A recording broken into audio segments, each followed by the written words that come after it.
आज हर इंसान किसी न किसी बात को लेकर परेशान है, या कहा जा सकता है कि दुखी है। संसार में हर इंसान के दुखों का कारण अलग अलग है। कोई घर की आर्थिक स्थिति के कारण दुखी है, तो कोई अपने परिवार से दुखी है।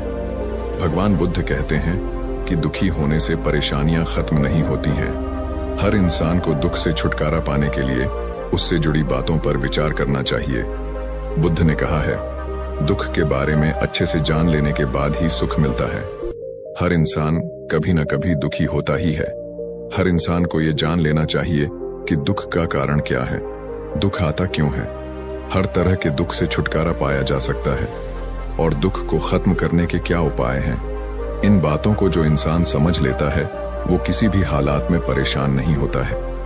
एक बार महात्मा बुद्ध किसी गांव में प्रवचन दे रहे थे।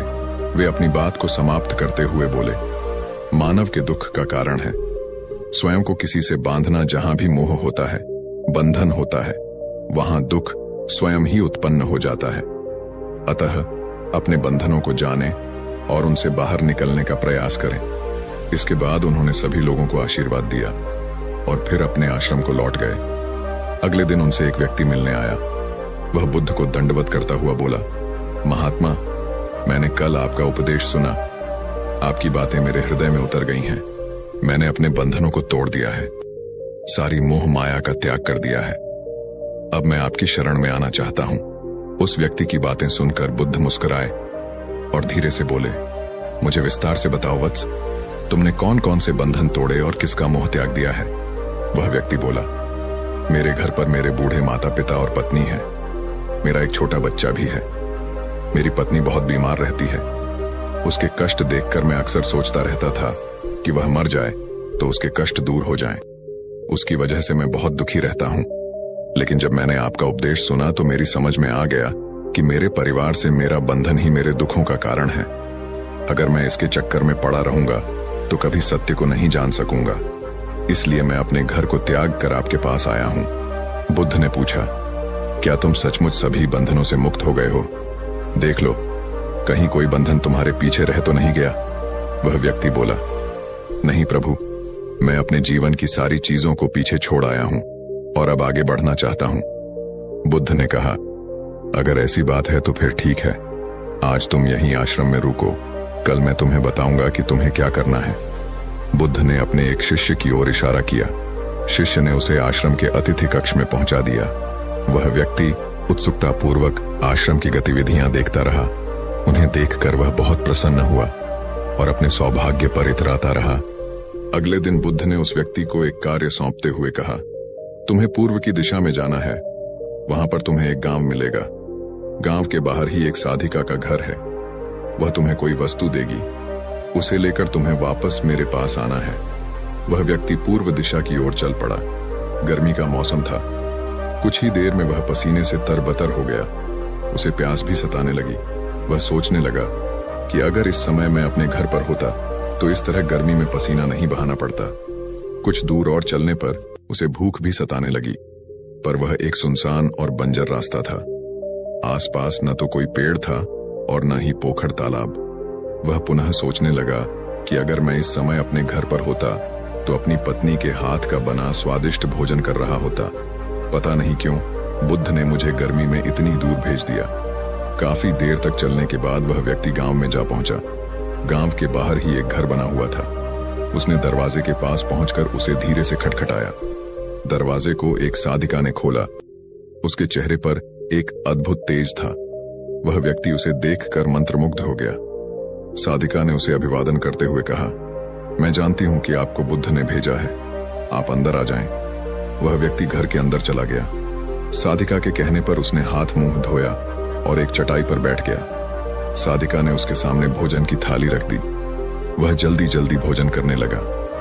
अचानक उस व्यक्ति की नजर साधिका के पैरों पर पड़ी। उसके पैर बहुत सुंदर थे। वह उन्हें देखता ही रह गया। तभी साधिका ने उसका ध्यान भंग किया। वह बोली, जिस व्यक्ति को बुद्ध के चरणों में स्थान मिल जाता है फिर उसे किसी अन्य के चरणों की आवश्यकता नहीं पड़ती। साधिका की बात सुनकर वह व्यक्ति लज्जित हो गया और नजरें नीची करके चुपचाप भोजन करने लगा। भोजन करने के बाद साधिका ने कहा, आप बहुत दूर से आए हैं, थक गए होंगे। यहीं चटाई पर लेट जाएं, मैं पंखा कर दूंगी। वह व्यक्ति बहुत थका हुआ था। वह चटाई पर लेट गया और अपनी आंखें बंद कर लीं। सादिका उसे पंखा करने लगी, पर लेटने के बाद भी उस व्यक्ति को चैन नहीं आया। उसने धीरे से अपनी पलकों को खोला और चोर नजरों से सादिका को देखने लगा। वह सोचने लगा, यह स्त्री कितनी सुंदर है, इसकी वाणी कितनी मोहक है। अगर यह मेरी पत्नी होती तो मेरा जीवन स्वर्ग बन जाता। सादिका उनके मन की बात समझ गई। वह बोली, शरीर में कुछ नहीं रखा है, यह केवल मांस मज्जा और अस्थियों का जोड़ है। जो व्यक्ति इसके आकर्षण से मुक्त हो जाता है वही सत्य को प्राप्त कर पाता है। यह सुनकर वह व्यक्ति घबरा गया। वह चटाई से उठ बैठा और बोला, अब मुझे बुद्ध के पास जाना चाहिए। कृपया आप मुझे वह सामान दे दें जिसके लिए बुद्ध ने कहा था। सादिका ने मुस्कुराकर जवाब दिया, बुद्ध ने आपको जिस कार्य के लिए भेजा था वह पूर्ण हो चुका है। सादिका की यह बात उस व्यक्ति को समझ में नहीं आई। वह दरवाजे की ओर बढ़ चला। दरवाजे के पास पहुंचकर वह एक क्षण के लिए रुका और पलटकर बोला, क्या आप अंतर्यामी हैं? आपने मेरे मन की बातें कैसे समझ ली? वह स्त्री मुस्कुराते हुए बोली, बुद्ध की कृपा से मैं मोह माया से ऊपर उठ चुकी हूँ, इसलिए भावनाओं से निर्लिप्त हूँ और किसी के चेहरे को देखकर उसके मन में उठने वाले विचारों को समझ लेती हूँ। उसकी बातें सुनकर वह व्यक्ति एक बार पुनः लज्जित हुआ और सोचने लगा कि जिस स्त्री ने सच्चे मन से मेरा सत्कार किया, मैं उसके बारे में क्या क्या सोचता रहा। उसके बाद वह बुद्ध के आश्रम की ओर लौट पड़ा। आश्रम में पहुंचकर वह व्यक्ति बुद्ध के चरणों में गिर पड़ा और बोला, हे भगवान, मुझे क्षमा कर दें, मैं बड़ा पापी हूं। उसकी बात सुनकर बुद्ध मुस्कुराए और बोले, मैंने तुम्हें सादिका के पास इसीलिए भेजा था ताकि तुम अपने आप को देख सको। अब मुझे बताओ, क्या तुम सचमुच मोह और बंधन को त्याग चुके हो? वह व्यक्ति कुछ नहीं बोला। वह नजरें नीचे किए चुपचाप खड़ा रहा। बुद्ध ने कहा, बाहरी बंधन और मोह को त्यागने से हम बंधन मुक्त नहीं होते। दरअसल बंधन और मोह हमारे भीतर होता है। तुमने परिवार को छोड़ दिया और सोचा कि मैं बंधन मुक्त हो गया, लेकिन जैसे ही तुम्हें अवसर मिला तुम्हारे भीतर का मोह जाग उठा और इसी वजह से आज तुम अपने आप को पापी समझ रहे हो। मुझे क्षमा कर दें प्रभु। उस व्यक्ति ने अपने हाथ जोड़ दिए।